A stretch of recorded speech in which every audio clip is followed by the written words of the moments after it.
Greetings, Cal family and friends, esteemed faculty, distinguished guests, and graduating class of 2023.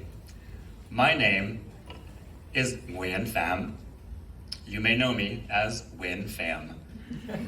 I use he, him, his pronouns, and I'm honored to be here with you all at the 2023 Lavender Graduation at the University of California, Berkeley, where I'm thrilled to deliver this keynote speech that was generously written for me by ChatGPT.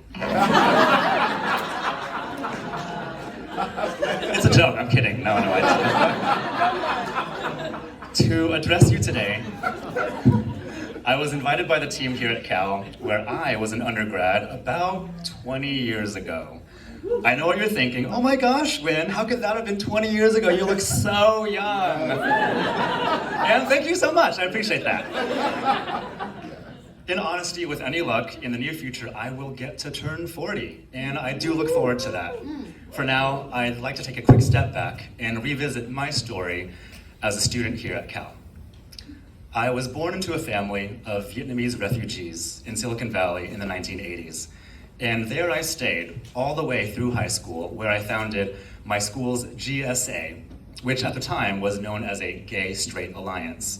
Today, I believe GSAs are also known as Genders and Sexualities Alliances, which sounds so extra, and I just love it. When I then began my tenure as a California Golden Bear in the early aughts, I kept on with my queerness that I had unearthed in high school. I had bangs. Like, can you imagine? Like, she was fierce though, she was real fierce. Also, I really leaned into the LGBTQ advocacy scene here on campus. I spent a lot of time volunteering at the Gender Equity Resource Center, as well as at the Queer Resource Center, as it was known then. Today, I believe it's known as the Queer Alliance and Resource Center. Great job, y'all. Alongside all of this, I was also deeply involved in the Associated Students of the University of California, or ASUC, because I was such a leadership gay. Not only this, but I also spent a year working as a houseboy at a sorority, which positioned me to live with 80 women in a campus sorority mansion for a whole year. I mention that because it was probably the gayest thing I ever did at Cal. And I did a lot of gay things at Cal. Story for another time. One thing that I found so striking about my queer advocacy work on campus was the rich kinship that I found among other like-minded queer activist students that I did not find in other campus spaces. I had come from Westmont High School down in Campbell, California, where I was really the only queer student who was fully out at the time. So it was wonderfully intimidating to now be mixed in with dozens, if not hundreds, of fellow achievement-oriented queer young people seeking to effect positive change. These queer spaces were what made my experience on the behemoth Cal campus much more human and less daunting. I had found my family, and I'm fortunate to call many of those colleagues then still my friends today. That was one of my greatest discoveries and lessons learned from my time as a Cal undergrad, that the queer equity space really agrees with me, and that I would always find a home within it if I wanted. This has absolutely informed my path since my university years. Once I moved across the bay to San Francisco after my own graduation, I always kept at least one foot firmly planted in queer advocacy world. I'll give you some examples. I'm currently a 21-year volunteer with Cheer San Francisco, which is a queer fundraising nonprofit that supports direct human service organizations. Right now, as mentioned previously, I serve as president of the San Francisco Pride Parade and Celebration, which is the world's most iconic annual festival of queer culture and heritage, now in our 53rd year.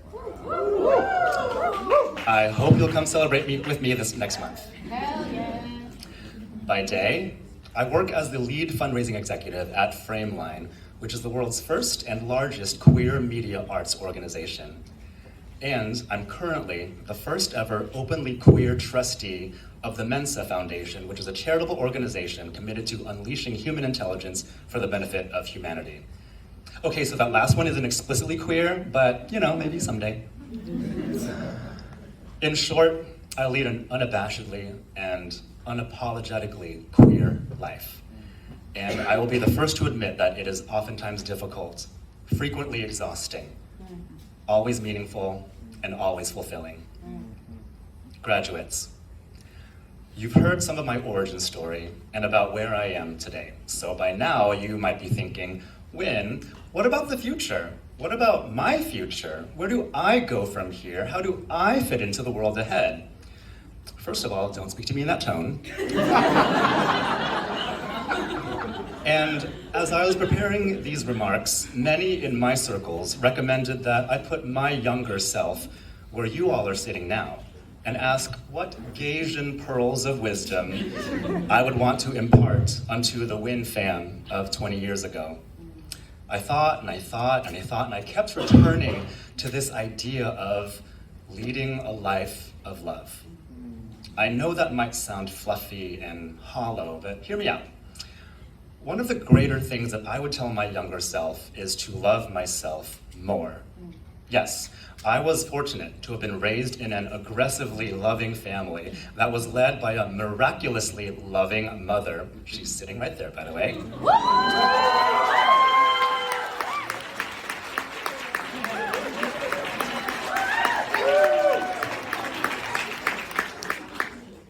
And so much of this love and care and affirmation was built in for me. What I lacked for a long time was my own love for myself. It was kind of an easy thing to do and to forget to do when you consider how few messages of self-love and acceptance were delivered to us as queer people, and in particular as queer people of color, all those many years ago. I reflect back on all of that, and I wonder if I had loved and affirmed myself just a bit more, how profound and revolutionary that could have been. Arguably, these kinds of affirming messages remain scarce even today. Some might even say that these positive messages are being drowned out, neutralized, and negated by people and systems that seek to erase the LGBTQ community. To lament how difficult it is to love and to champion oneself is to acknowledge the current moment of our broader community. It's really ugly out there, y'all. Nationwide, we see that elected officials are actively authoring bills that target our art forms, our books, our history, and our healthcare. We're seeing record numbers of legislative actions that are anti-LGBTQ, and in particular anti-trans, to the tune of nearly 5 per day in the first 3 months of 2023. That is not the kind of record that our nation should be setting and breaking.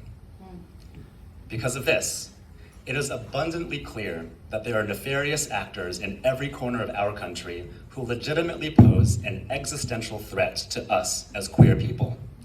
These nefarious actors have become diabolically masterful at wielding homophobia, transphobia, xenophobia against us.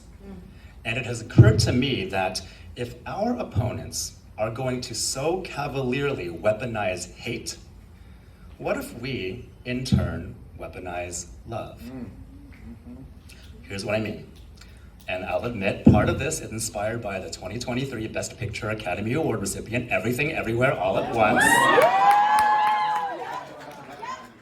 where in one of the later scenes, spoiler alert, the protagonist, Evelyn, played by an immaculate Michelle Yeoh, is fighting her numerous enemies, and instead of delivering kicks and punches, she disarms them with rainbows and unicorns, basically. It's wild and awesome. Anyway, kind of similarly to that, if we as queer people start from a place of self-love, joy, and empowerment, then that will free us to love and empower those around us, building our base of allies. As we enable our love for ourselves and for one another to spread, and in a way, disarm our opponents by changing hearts and minds, then a coalition builds, and our counter-movement grows stronger. It is this collective strength and solidarity that will uplift us as we're forced to relitigate and refight these existential battles that were conquered previously by our queer elders and ancestors. And make no mistake, we will win these battles again. Yes. Believe me, if there's one thing that we queers know how to do well, it is organize. Oh, yeah. You think pride parades just happen? Plus, as we all know, the gays will Karen the heck out of anything. The squeaky wheel gets the grease. And as our community works to re-win our own battles, we must remain vigilant in support of our allies and the struggles that we share with them. These shared struggles are real, especially when viewed through the lenses of anti-classism and anti-racism. It is perfectly responsible and perhaps even necessary to acknowledge that we must address the issues of our community and, in the same breath, seek to remedy the issues of our neighboring communities. For example, we must acknowledge that attacks on reproductive rights and bodily autonomy most impact poor people, and particularly poor Black people. We must acknowledge that gun violence most impacts poor people, and particularly poor Black people. And we must acknowledge that our unstable banking systems most impact poor people, and particularly poor Black people. By now, this probably sounds like a harrowing laundry list of societal ills, because it is. I urge you to remain undaunted, though, because none of us is having to take on the world all on our own.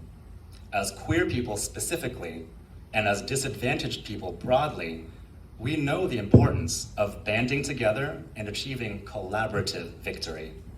We've done it before, and we will do it again, as many times as we must. Because beyond being intrepid at organizing toward a common cause, we as queer people are also mighty resilient. Knock us down, and we will rise up even stronger, perhaps even with greater love, because we know that only love will drive out hate. And what better way to invalidate and crush our hateful detractors than to exert our own loving resilience writ large? So, graduates, and everyone here today, as you turn this page on your precious time here at Cal and advance onward to the precious rest of your lives, I invite you to join me as co-conspirators toward positive change. Arm yourselves wisely to win these raging battles. Provide love generously to yourself and to your allies, because our love for ourselves and for each other is our resistance. Our resistance is our liberation, and our liberation is long overdue. Right.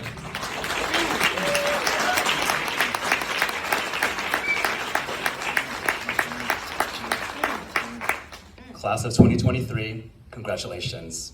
It has been an honor to address you and to be in community with you. Thank you, and go Bears. We did it!